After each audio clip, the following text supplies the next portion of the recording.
Hello, Taurus, Sun, Moon, Rising, and Venus signs. Kamusta kayo? Sana po ay nasa mabuti kayong kalagayan. Welcome back po sa Star Tarot. Kung bago kayo rito, welcome din kayo. Thank you sa inyong support. I truly appreciate it. God bless you all. Paunang mensahe ni Taurus ay intentions. Ayan, intention is the creative power that fulfills our dreams. As your will, so is your destiny. Ayan. So, parang ano kayo ngayon, parang pinapaalalahanan kayo na this is about time na for you to set your intentions. Maybe this is the perfect time for you to set new intentions for yourself. And it's maybe because Taurus, nalalapit na ang inyong birthday season, hindi ba? Kaya siguro ngayon pa lang, heads up na ito sa inyo ng Divine Universe, no? Na mag-set na kayo ngayon ng new intentions ninyo para sa pagpasok ng inyong bagong birthday season. Magsisimula na kayong gumawa, no? Or mag-take ng practical steps towards whatever that is na gusto ninyong ma-manifest, gusto ninyong mangyari sa buhay ninyo. So, this is really beautiful, no? Parang pinaghahanda kayo. Sa ngayon pa lang, pinaghahanda na kayo. So, happy birthday din sa lahat ng sa lahat ng Taurus. Malapit ng inyong birthday season. So, we have Angel of Action. Take action toward your destiny. Ito na nga, diba? So, yung intentions ninyo, it will remain to be your intention. It will be, may stuck lang yan dyan sa pagiging intention if you are not going to take action. Kaya, ito din ang paalala sa inyo ng Angel of Action na you really need to do something, no? Para na ma-realize ninyo kung ano man yung mga intentions ninyo. Magawa ninyo ng paraan na makita ninyo or mag-manifest yan sa inyong 3D reality. Okay?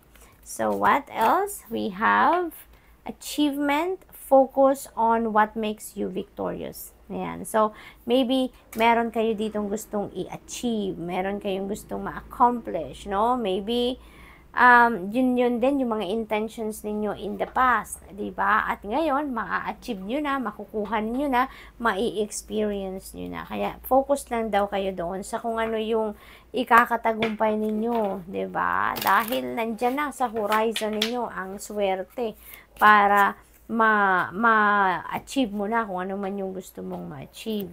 So, we have turn your face toward the sun and welcome the day. Ayan, positivity. Maging optimistic kayo. Maging positive lang kayo sa pagharap sa bagong araw na binibigay sa inyo. 'Di ba? Pagising natin, the first words na dapat nating sasambitin lagi pagdilat natin or even nakapikit pa tayo basta gising ng diwa natin is thank you Lord, 'di ba? Thank you God for giving me another day, 'di ba? Yung ganon. So what else? We have Lord, help me remember that nothing will happen today that you and I can't handle together. Ayan. So napakaganda naman na prayer na ito.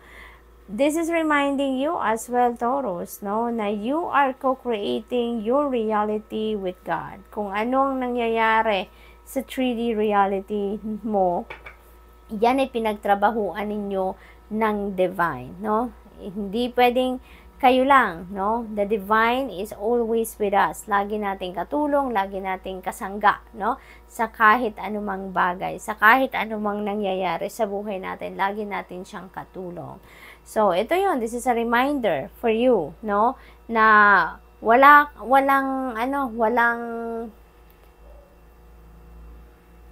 bagay na nangyayari sa buhay ninyo na hindi kayo ginagabayan ng Divine Universe. Kasi, ang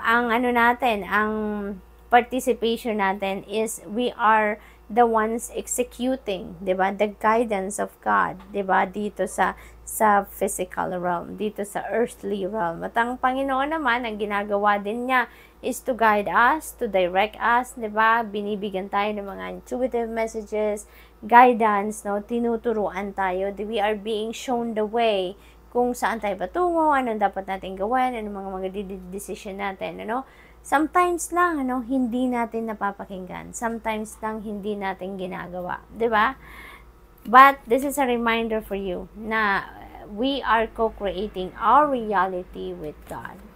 So, you may get knocked down in life. Getting up is a choice. Always get up. Ayan. Never give up. No, Taurus. In short, never give up. Lahat naman ng bagay, di ba, na nangyayari sa mundo, sa buhay natin ay may dahilan. Kaya, kailangan lang din natin na lagi tayong laban lang sa buhay. Hindi ba? Hindi tayo dapat na nawawalan ng pag-asa. Lagi lang tayong lumaban sa buhay. Dahil habang may buhay, di ba, may pag-asa. So, kahit anumang klaseng problema dumating sa buhay natin, never give up. Lahat ng problema may solusyon, hindi ba? Wala namang problema binibigay sa atin ng Divine Universe na hindi natin kayang i-handle, hindi natin kayang solusyonan. Kaya, regardless of how many times tayo madapa sa buhay, regardless of gaano kabigat ang mga problema dumadating sa buhay natin, never give up. Never entertain the thought na mag-give up ka, because giving up is not an option in any case sa buhay natin, 'di ba? So getting up ang lagi nating gagawin, 'di ba? Laban lang tayo sa buhay, kapit lang tayo sa Panginoon, kapit lang tayo sa hope and faith natin that kahit ano man ang bigat ng problema pinagdadaanan natin, God is going to help us to make it lighter for us, no? So, lagi lang natin iaalay sa Kanya ang lahat, 'di ba? Dahil siya naman ang nakakaalam ng kung ano ang plano niya para sa atin, 'di ba? Bastang wag tayong susuko, okay? Napakahalagang tandaan natin, wag tayong susuko. Let's continue to persevere. Let's continue to pray. Hindi tayo papabayaan. So, we have the moon energy. Ayan. So, maraming, parang kanina na-mention ko, diba, yung divine guidance, yung ginagabayan tayo ng Divine Universe. The moon energy, yun ang nire-remind din sa inyo that you are given insights ngayon. Maybe you're being sent intuitive messages, no? At this time, maaaring may mga ganon. Kaya, napakahalagang pakinggan ninyo ang inyong intuition, because you are being sent psychic insights dito, no? So, tanggalin na, no? Kung ano man ang mga takot ninyo na nasa inyong dibdib, mga pag-aalinlangan ninyo, i-let go nyo na yan. Wala kayong dapat katakutan. Makinig lang kayo sa inyong intuition, because God is guiding you through your intuition. And also through your dreams, no? Pay attention to your dreams then, Taurus. Lalo-lalo na kung meron kayong mga hinihinging clarity, enlightenment, gabay at this time, hindi lang true intuitive messages ang pinapadala sa inyo na mensahe, but also through your dreams, okay? So, pay attention to your dreams. We have balance. Ayan, Taurus, you are being invited here to bring the balance back in your life. Kailangan ninyo dito ng balanse, ng moderation, ng mga bagay-bagay, no? Kung paano ninyo nina-navigate ang buhay ninyo. So, maybe ang iba sa inyo dito, siguro all over the place, alam mo yun, aligaga, maybe you're so confused about things, na mga nangyayari, no? At dahil siguro exhausted na din kayo, maaaring hindi na kayo din nakakapag-focus, hindi na kayo nakakapag-concentrate, okay? So, bring the balance back in your life. So, what else? We have Six of Earth. Ayan, so there are going to be regalo, no? Regalo of money, time, or effort. Ayan. So, napakagandang energy nito kasi kung ano yung needs ninyo, that will be met. No? Kaya wala kayong dapat nag-ipag-alala. Just continue to pray, no? Ask for guidance sa Divine Universe para maalaman ninyo kung ano yung mga gagawin ninyo. Tapos, meron kayong kung ano yung pangangailangan ninyo, advice man yan, pera man yan, that is coming. No? That is coming. Merong mga taong maghahatid yan sa inyo. There are people that will be sent by the Divine para hatiran ka ng kung ano ang pangangailangan ninyo sa ngayon. Okay?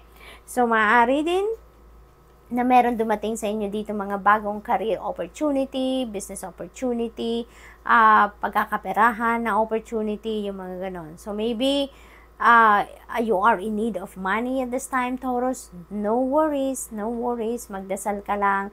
Hope for the best possible outcome dahil sabi ng Six of Earth, money are coming in, no? Money is coming in. Kaya, maaring Ang pera na yan could come from different sources. Hindi naman dito specified yung saan manggagaling, but there is going to be some help na parating, financial help, financial support for you. And maaring that would be more than enough doon sa kung ano ang kailangan ninyo. Okay? At maaring makapagtabi ka pa ng pera, makapagbayad ka pa ng utang, yung mga ganun ba. So, good luck. And that's all I have for you for the week. Thank you for watching. Love and light. Namaste.